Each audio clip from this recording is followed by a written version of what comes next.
Hi, it's Merryl from My Mystery School.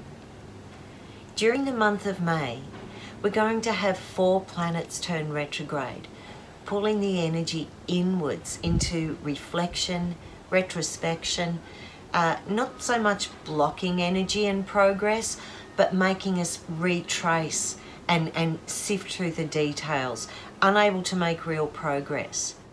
We're also going to see Jupiter connect up to Pluto as it did on the 4th of April. We're going to see that happen again on June 13 and November the 2nd. And these are predicting big shifts one way or the other, particularly around COVID-19, the restrictions, the changes in business, and the changes to our daily life. It's part of this kind of cosmic purge that's going on to clear us of those old ways and prepare us for that new air sign energy that's coming in through Aquarius and Gemini. The dates of these retrogrades: Pluto went direct 24th of April and it'll stay there until the 4th of October. Saturn turned retrograde on May the 11th and will stay retrograde in Aquarius before it moves into Capricorn on the 2nd of July. It'll stay retrograde up until 25 degrees Capricorn and at the end of September 29, I think. September 29. On May the 13th, Venus moves retrograde in Gemini and will stay retrograde until June 24. May 14, Jupiter goes retrograde in Capricorn. It's going to cross back over Pluto's path and it will stay retrograde right up until September 17. Around that same time, that's when Mars goes retrograde and stays in Aries, retrograde and moving forward, tracing back over the same patch of dirt right up until January 2021. So if you're in Aries, if you're born Aries, these changes are going to be happening for you mainly in the world of work, in how you're seen in the outside world and what you want to be showing and giving in the outside world. There's an element of recognition that you'll be waiting for that may not be coming through or may be coming through in different ways, different sources.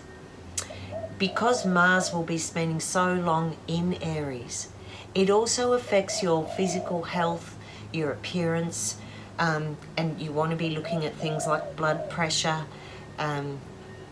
accidents, things that may affect your appearance in this time. So it's a real thing to go slow. And for Aries, you're going to be very frustrated with that. If you're a Taurus, you're going to find these retrograde planets are having an effect on your belief systems, on learning, on education. You might have trips or travel that you wanted to do and you've had to cancel those plans, put things on the back burner.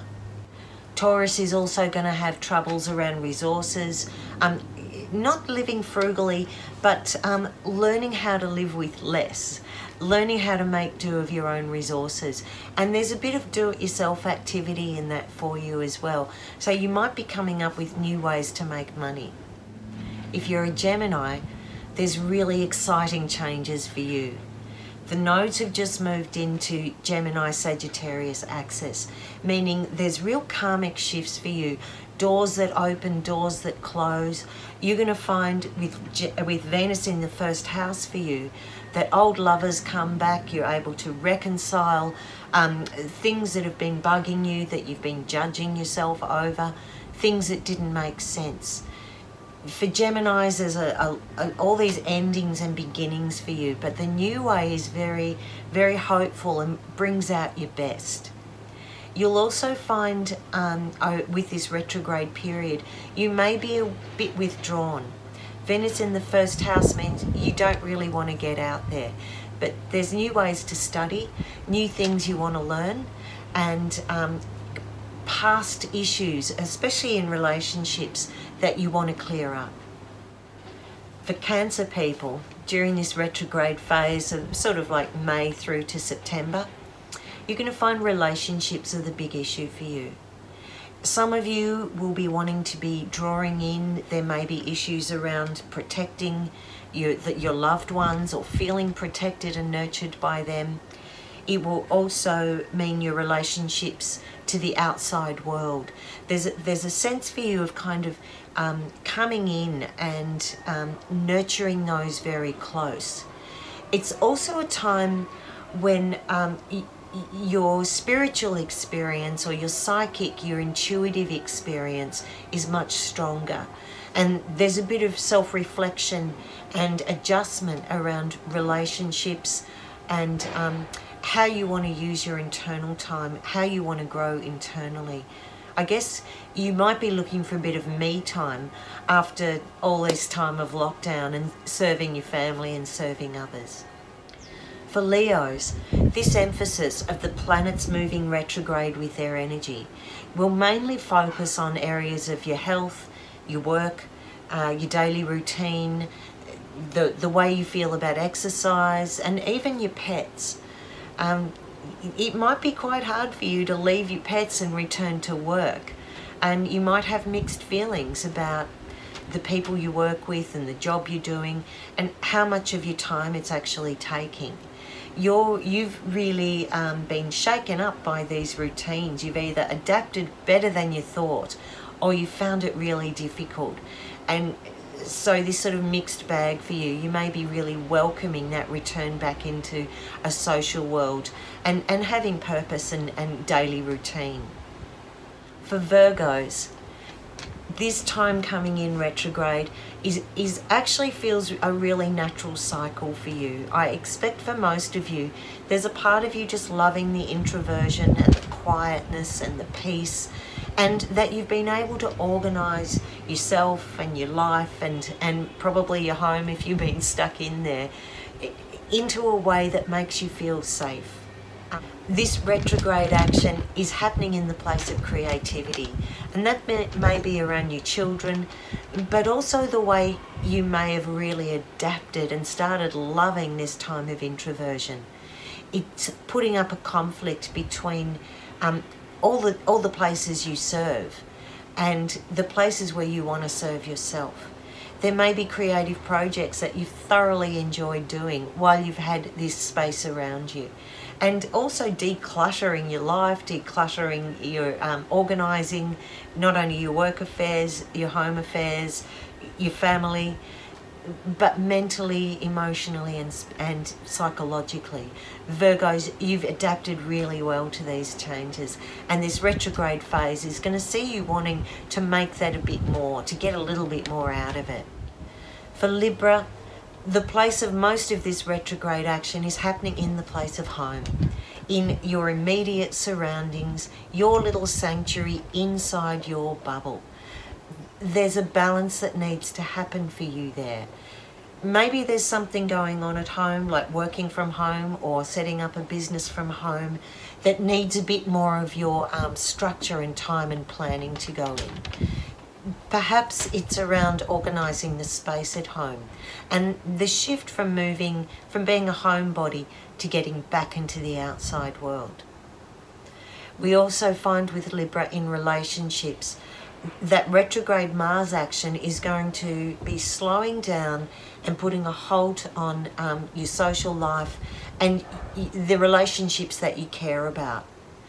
There's also a little warning for Libra in this, because where Mars will be is the place of hidden enemies, and there may be a bit of passive-aggressive behaviour going on in your relationships that you might have had a gut for, or if you're doing it, just be honest.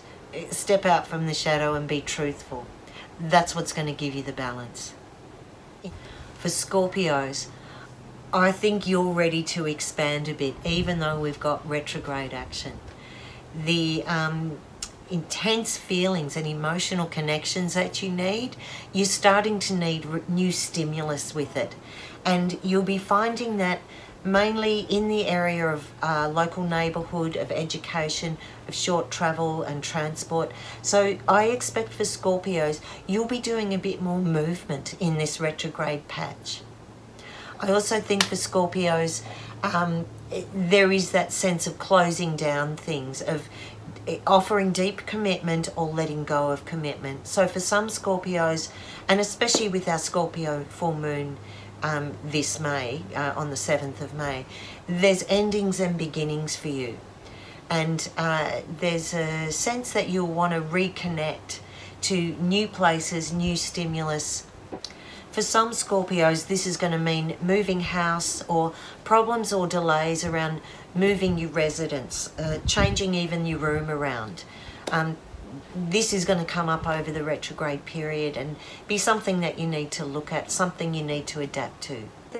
We also find with Scorpio that the past is going to come back to greet you once again, and this can mean ex-lovers or return patterns.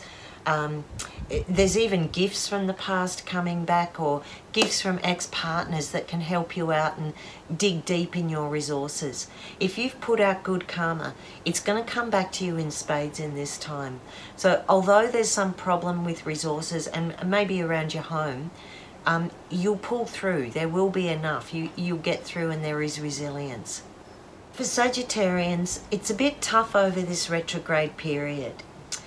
You've also got a real pressure there, leaning on your partner, leaning on people around you, wanting more out of them, and they may or may not be able to give you what you want or what you need.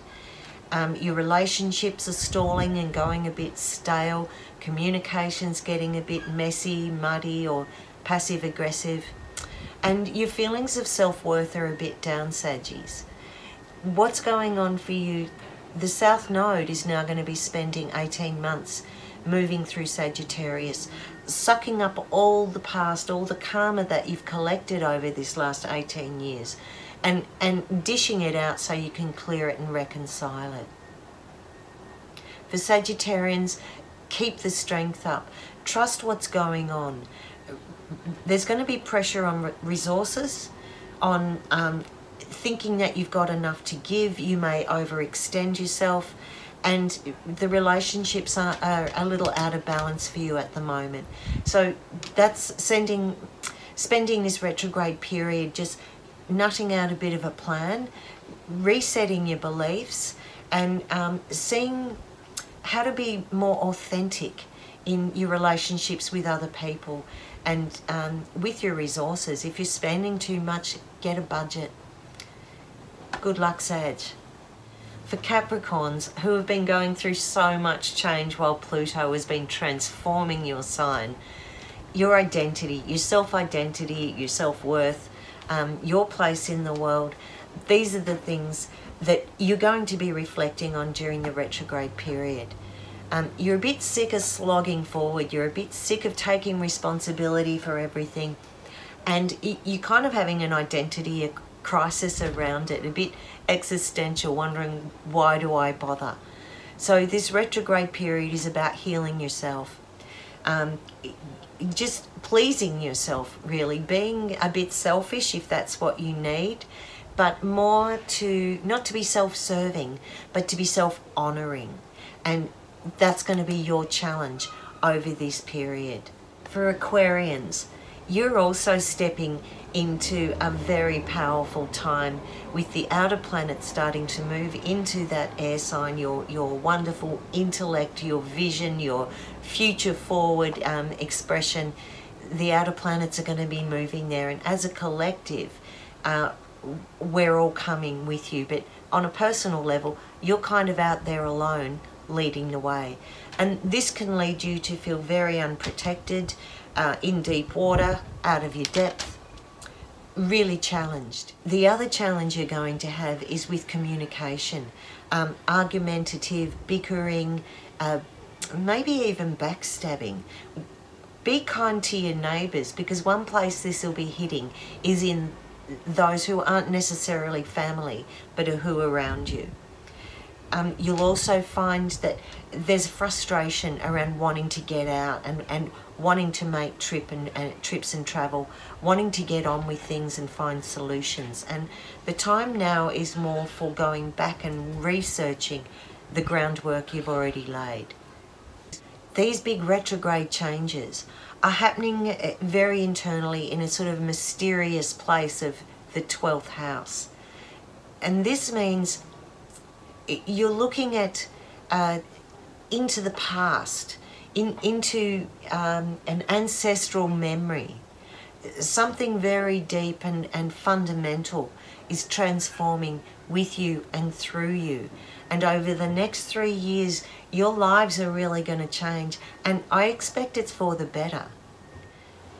For Pisces, this retrograde planet action is going to really hit home in your place of networks, dreams that you thought you wanted, that you had, that you were expected were going to be delivered.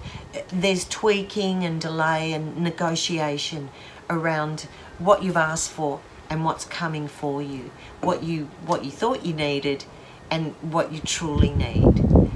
You'll be finding that like-minded groups, I feel there's a real comforting protection around nestling in with like-minded groups, and that includes your online groups and using technology to connect with others, using technology to collaborate, to get creative, to share music and ideas and poetry. And for Pisces, I think you're going to be really enjoying this retrograde time, not quite ready to come out of the bubble yet. We're also getting for you this issue around detail and attention to detail. And Pisces, you're encouraged to really check the fine print. There's some things that may end up being dragging out longer than you thought. And something that comes to mind to me around that is things like subscriptions and things where you're endlessly paying something but you don't actually see the result after pay, things like that. Be very careful that you're not caught up in giving away resources without being on top of it, without knowing consciously and aware that that's what's going on. So that's the roundup for all of the zodiac signs for this retrograde period. I'm Merryl Key and this is my Mystery School. If you'd like a consultation with me, please contact me through my website www.merrylkey.com.